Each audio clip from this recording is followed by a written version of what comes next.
subject of your sentence, you then add one of these particular endings. And of course, it happens with every AR verb. So for example, hablar, to speak. You drop the AR, yo hablo, I speak, tú hablas, you speak, nosotros hablamos, we speak. Okay? Trabajar, you drop the AR. Él trabaja, he works. Ellas trabajan, they work. Okay? Estudiar, you drop the AR. Yo estudio, I study. Vosotros estudiáis, all y'all study. Okay? The principle remains the same. You're never allowed to forget it. You need to keep on remembering it because now we're going to move on to ER and IR verbs. And the process is the same. Okay? Because if you notice, and maybe you remember, maybe you don't, but when it came to explaining AR verbs, it was like a page and a half full of explanation. You get nothing now. All right, because you get the ER and IR chart, because it is expected that you remember that you drop the ending and then you add, these things. And so, yeah, all right. So, by way of review, these are just AR verbs. Okay, the verb is at the end, okay. Your subject is painfully obvious, except for the one that says Professor Santos. All right, but I'm an L. Okay. Jesse, I'm an L. Okay. So fill in the blank. Oh, and the verb is at the end. Okay. So drop the AR, depending on the subject. Fill it in with one of these endings.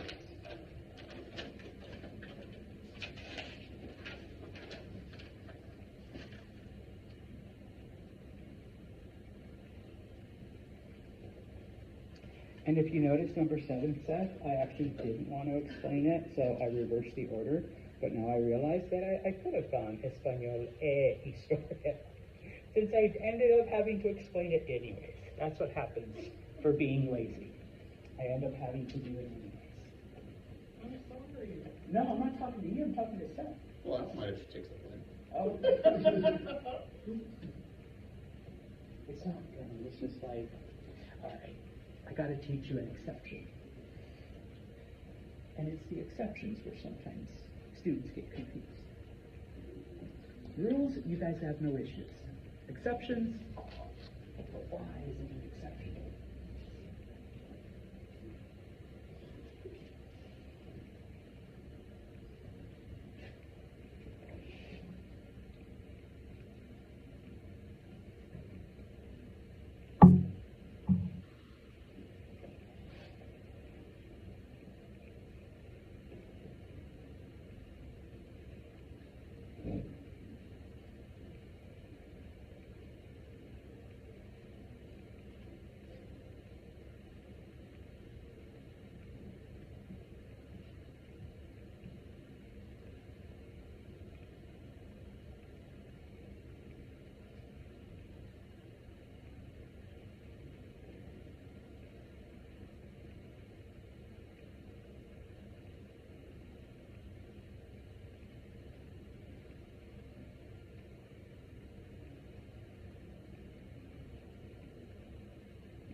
Huh? What does the word in parentheses mean? Those are the verbs you're supposed to be conjugating.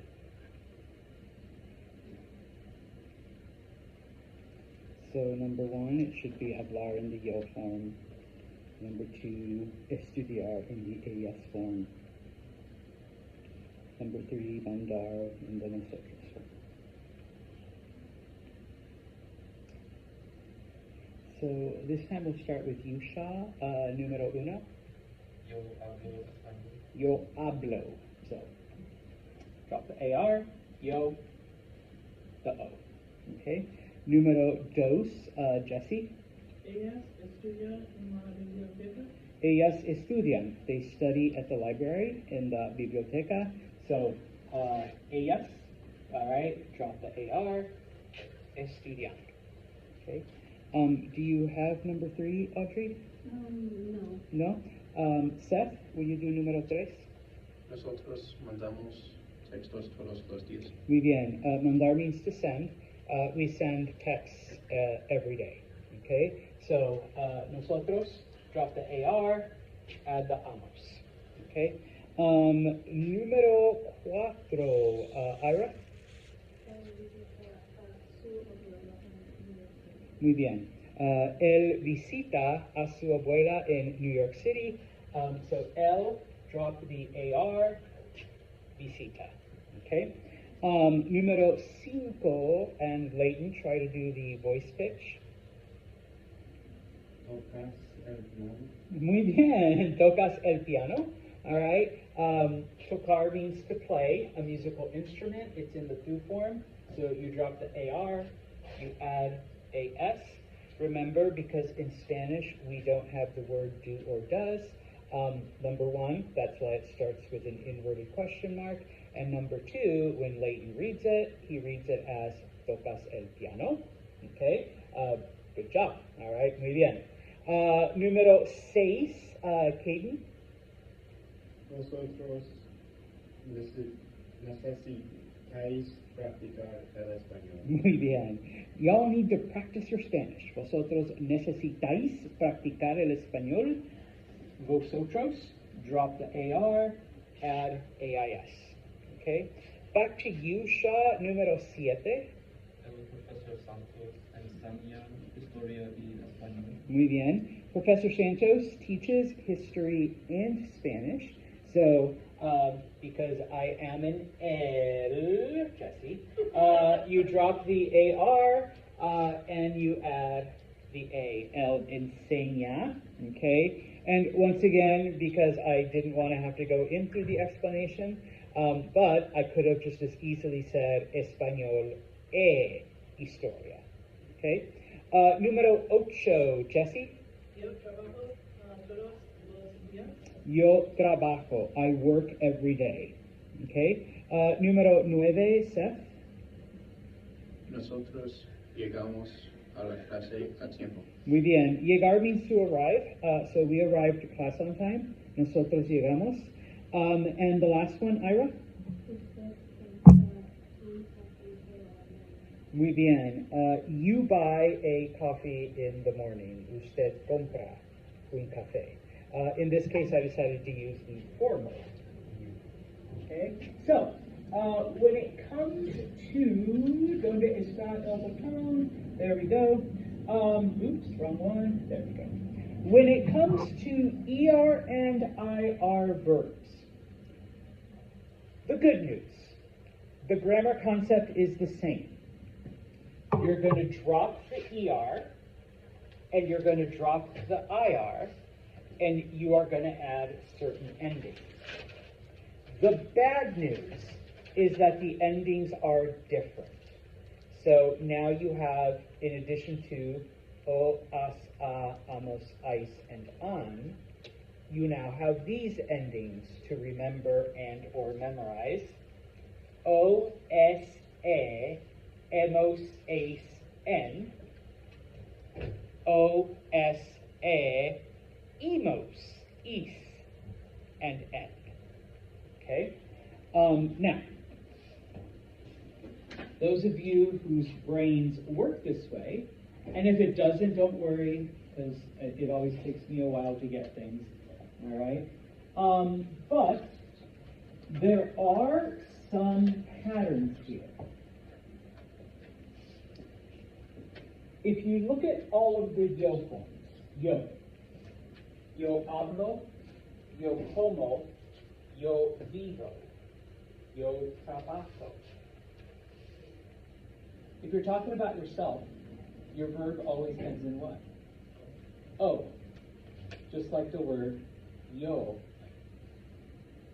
So, it's all going to be O. yo, o.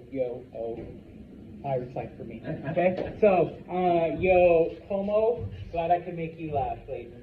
Yo como, yo vivo, yo whatever. Okay?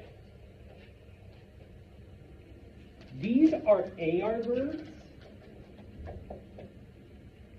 So when you drop the AR, AS, A, AMOS, AIS, AN. These are ER verbs.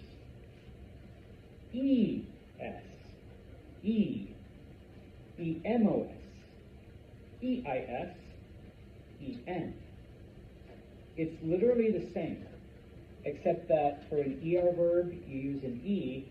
For an AR verb, you use an A. Okay?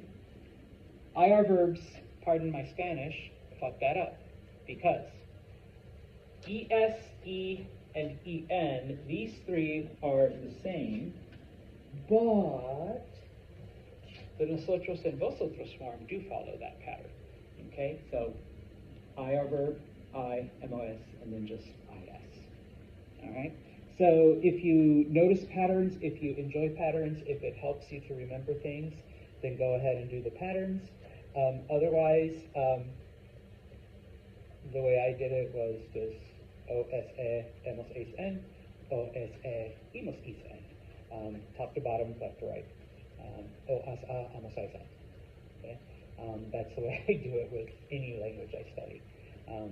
I've had students be like, oh, but they're all O, but they're all MOS, but they're all N.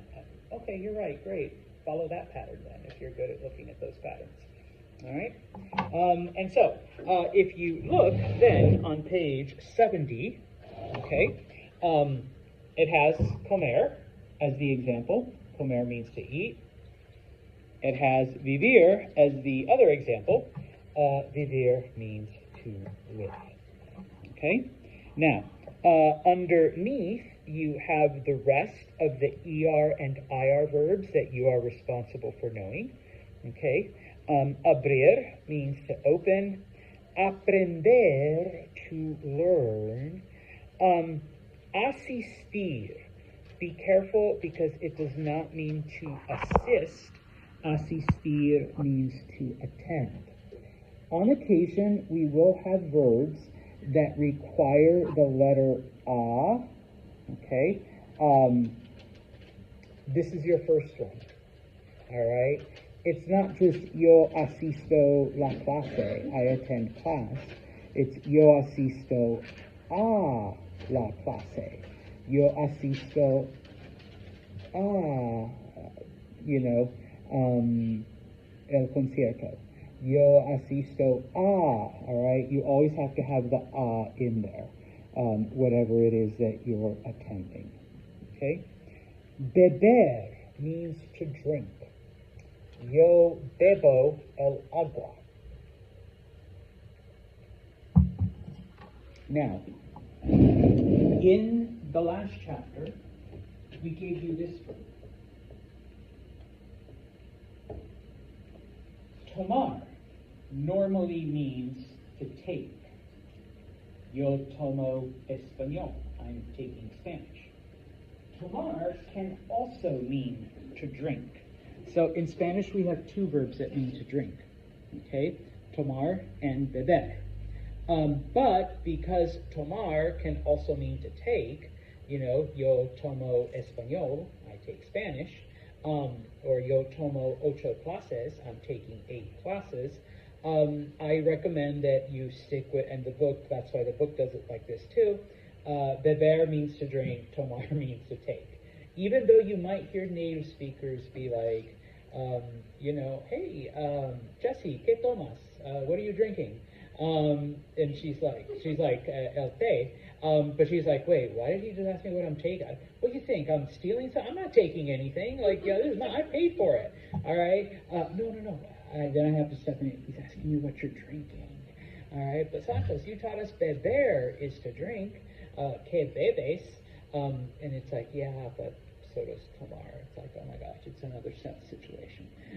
Because I didn't explain it the first time. No, tomar also means to drink, but usually it means to take. All right, so you can use either one, but like I said, I recommend you use beber, but native speakers might use tomar. Okay, comprender, to understand. All right, most students know at least the phrase no comprendo. What is no comprendo? I don't understand. Yeah, I don't comprehend. Okay, creer, to believe. Okay, deber means should or ought to or must. Now, in the last chapter, we talked a little bit about compound verbs, where you have a main verb and your auxiliary or your helping verb. Okay? In the last chapter with AR verbs, I think we had the verb desear and necesitar. Okay? As helping, as auxiliary verbs. We also had esperar. You can sometimes use those verbs on their own, okay?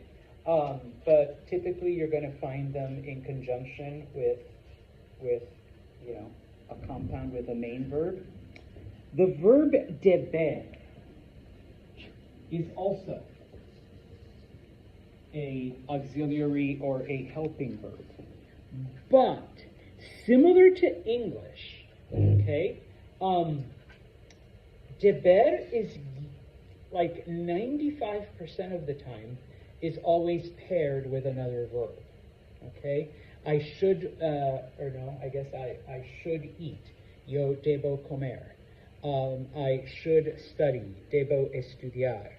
I ought to talk to Seth. Yo debo hablar. Seth. Okay? Rarely do you say like ought or must. I mean, you can. Okay? That's why there's that 5%. But most of the time, deber will be paired with another verb, and hopefully you caught on. This is the one you conjugate. This is the one you change. So we use tomar. This is the one you leave alone. Okay? I can say, next semester, yo debo tomar español 2. I should take Spanish 2, or I ought to take Spanish 2 next semester. Okay? Or, Seth would say, yo debo tomar historia 2. I ought to take history 2. Okay?